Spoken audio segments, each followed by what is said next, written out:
తాకట్లో ఉన్న మీ బంగారం ఈ రోజు ఎంత ధర చేస్తుందో కొమ్మూరి గోల్డ్ వాళ్ళకి కాల్ చేస్తే ఫ్రీ గోల్డ్ కాస్ట్ చెక్ చేసి చెప్తారు.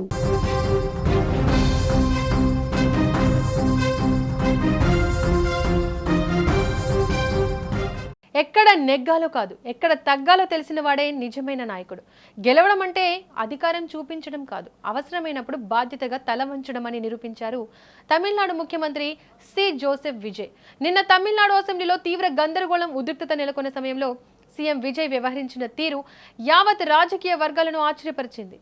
తన మంత్రి చేసిన చిన్న పొరపాటుకు ఏమాత్రం మొహమాటం లేకుండా ఈగోలకు పోకుండా స్వయంగా ముందుకొచ్చి క్షమాపణ చెప్పారు. అసెంబ్లీలో అసలు ఏం జరిగింది, డిఎంకే ఎందుకు భగ్గుమంది, సీఎం విజయ్ క్షమాపణ చెప్పాల్సిన పరిస్థితి ఎందుకు వచ్చింది, ఇప్పుడు తెలుసుకుందాం. తమిళనాడు అసెంబ్లీ సమావేశాల్లో ఆరోగ్య రెవెన్యూ శాఖల పద్దులపై వాడివేడిగా చర్చ సాగుతోంది. ఈ క్రమంలో రాష్ట్ర అటవీ శాఖ మంత్రి ఆర్వి రంజిత్ కుమార్ ప్రసంగిస్తూ గత ఎన్నికల తీరుపై తీవ్ర విమర్శలు చేశారు.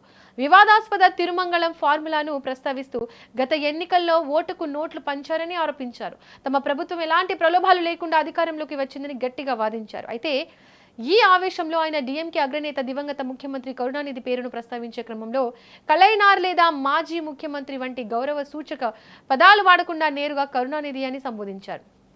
దీంతో మంత్రి చేసిన ఆ ఒక్క వ్యాఖ్య సభలో కార్చిచ్చు రాజేసింది. తమిళ రాజకీయాల్లో దివంగత నేతలను ముఖ్యంగా కరుణానిధిని కలైనార్ అని గౌరవప్రదంగా సంబోధించడం దశాబ్దాలుగా వస్తున్న సంప్రదాయం. ఆ సంప్రదాయాన్ని ఉల్లంఘించారంటూ ప్రతిపక్ష డిఎంకే సభ్యులు ఒక్కసారిగా భగ్గుమన్నారు.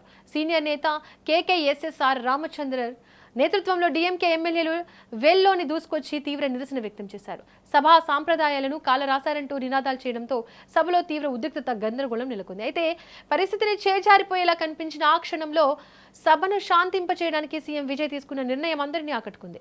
పట్టుదలకు పోయి మంత్రి మాటలను సమర్థించలేదు, మైక్ కట్ చేసి ప్రతి క్షణాన్ని అణిచివేయాలని చూడలేదు. తక్షణమే జోక్యం చేసుకున్న విజయ్ మంత్రి ప్రసంగాన్ని మధ్యలోనే ఆపించారు. దివంగత నేతను అలా ప్రస్తావించడం ముమ్మాటికి తప్పినని స్పష్టంగా అంగీకరించారు. మా మంత్రి చేసిన వ్యాఖ్యలను ఆయన తరపున నేను స్వయంగా క్షమాపణ చెప్తున్నాను అని నిండు సభలో ప్రకటించారు. ఆ ఒక్క మాటతో అసెంబ్లీలోని ఉద్రిక్తత ఒక్కసారిగా సద్దుమణిగింది. రాజకీయాల్లో చాలా మంది నేతలు తమ వారి తప్పులను కప్పిపుచ్చుకోవడానికి ఎదురుదాడి చేస్తుంటారు. కానీ విజయ్ మాత్రం సభా మర్యాదలు, ప్రజాస్వామ్య విలువలకే పెద్దపీట వేశారు. అధికార బలం ఉందని అహంకారం చూపించలేదు. సభా ప్రాంగణాలను, సభా సాంప్రదాయాలను తలవంచి నిలబడమే ఆయన ప్రత్యేకత. విమర్శకులు సైతం ఆయన హుందాతనాన్ని, పరిణితిని ప్రశంసించేలా ఈ పరిణామం మారింది. అధికారం చేతిలో ఉన్నప్పుడు నెగ్గడం సులభం, కానీ ప్రజాస్వామ్య విలువల కోసం ఎక్కడ తగ్గాలో తెలుసుకోవడమే నిజమైన రాజనీతిజ్ఞుడి లక్షణం. ఈ ఘటన ద్వారా సీఎం విజయ్ తన రాజకీయ పరిణితిని మరోసారి నిరూపించుకున్నారు. సభా సాంప్రదాయాన్ని గౌరవిస్తూ ఆయన తీసుకున్న ఈ నిర్ణయంపై మీ అభిప్రాయం ఏంటి? కామెంట్ సెక్షన్లో తెలియజేయండి.